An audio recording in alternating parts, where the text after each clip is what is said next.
And welcome to another edition of the College Pride Press podcast. I am your host, Brad Kreppel, and join me is my co-host on the Sunday podcast during the regular season, Brett Siegel. Yesterday, I promised you we'd have a NBA draft and transfer podcast coming right up, and Brett and I were able to squeeze this into our schedule. So we're happy to be here tonight. Both our classes finished up a little bit earlier than others, so we were able to fit this in and get back right into content and giving you guys some great podcasts coming up through this off season. So I'll just throw it to you, Brett, to kind of get a opening remark on the past couple of weeks, what's been going on with college basketball and NBA draft decisions. Yeah, like Brad said, it's very nice to finally be done with school for the year. So some time off to focus on the upcoming year in college basketball, which is right around the corner. If you look at it, summer camp's already starting up and transfer lists getting hot. Recruiting trails just finishing up. And next year is going to be very promising for a lot of schools and could be the demise of a few programs for the next few years. A lot of rebuilding going to be going on with some big names, and we're going to touch on that with our transfer list. And we're going to graze the recruiting trail a little bit. We're not going to get in depth with that. That's for another time. Be sure to check out all our recruiting content on the website for all that. But as we get into the home stretch of NBA draft time, it's time to start talking about the NBA draft decisions and who are the big winners around the country from some of these decisions by some of the prospects, and who are the big losers as well that are trying to hit the transfer market, which has very limited talent, but maybe some hidden talent that we're going to touch on today. Yeah, so let's hop right into it in terms of the transfer market, because it's always, it's been a growing kind of hotbed of a talent. You can get a lot of quality players on the transfer market in terms of whether they can sit out or grad transfers. So, in your mind, who is the kind of the biggest surprise transfer thus far, and where do you think that some of these transfers are going to be going? We'll start with the biggest surprise. The one player that I was kind of surprised to see that he was going to be transferring, believe it or not, is Chase Jeter from Duke. I mean, this kid was highly recruited out of high school by Duke, and he was seen to be maybe the heir to the throne to the three Plumlees that came through for 9 years. And he just never developed into what lots of people thought. Coach K gave him multiple shots, and he just kind of looked lost out there on the floor. And we talked about him multiple times throughout the season, how he could have been big for them, and he could have been a very nice 1-2 punch this past season with Emil Jefferson and giving them some leverage down low with Marquise Bolden not being healthy and playing well either. And it kind of shocked me that Duke didn't really give him another chance at this point. It seems like Coach K almost had given up on Jeter at this point, was moving on to the young market. He could get someone new and teach him the system. For Jeter's playability and for his career going along, I think it makes perfect sense for him to get out of Duke and go somewhere else, because I do think that this kid has something hidden. Unfortunately, I don't think Duke's system worked well for him, which it's really hard to say that for a lot of people because Coach K works around your skill set. So it should be interesting. I believe he's going to UNLV or going somewhere out west. So it should be interesting if he can make an impact out there, because if he can't, I mean, his career in basketball is sadly going to be over. And he has a historic past with basketball with his father playing in the league for several years. And this kid was really good coming out of high school. I believe a 5-star recruit. And I mean, it's just unfortunate to see some of these guys just go downhill like he did. Yeah, I mean, I'm going to kind of cover one team that had a lot of transfers, and that's Virginia. And when all these transfers were being announced, they had, 3 or 4 major guys transfer out. I thought, hey, Tony Bennett's definitely leaving. He may come to IU or come to a different school, but there's no way that you can really justify 3 guys transferring out unless there's, something major wrong with the program. And yet nothing has really come out. And, a bunch of guys have transferred. Jared Reuter is going to George Mason. Mario Shayak is going to Iowa State. And Darius Thompson has not announced where he's going yet, but he will be eligible immediately. So there's a lot of talent that's going to be gone from that Virginia roster. And it's just the transfer epidemic is just caught that entire program in terms of it's changed the entire offseason for them from going to a slight rebuild after losing, Parentes to, reload, going back to the drawing board and, recruiting new guys and filling those scholarships and kind of gaining that culture back that Tony Bennett has spent so many years building. So that was the one kind of headliner that Virginia had so many players transferring.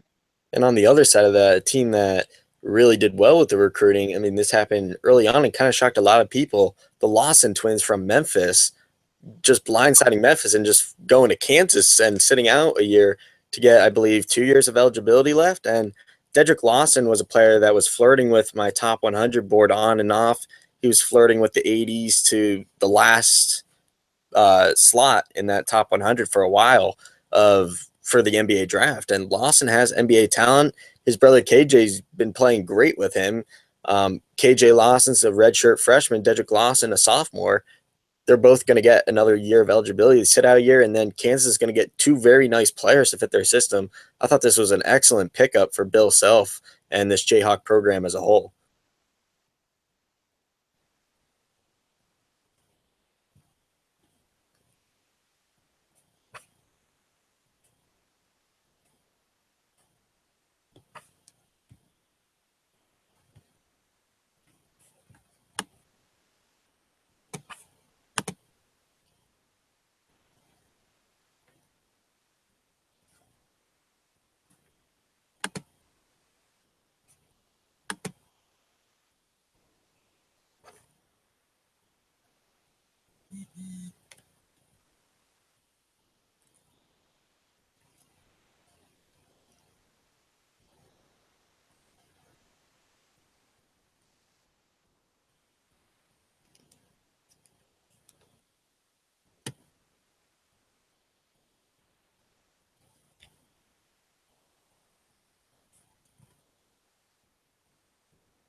How is this still online?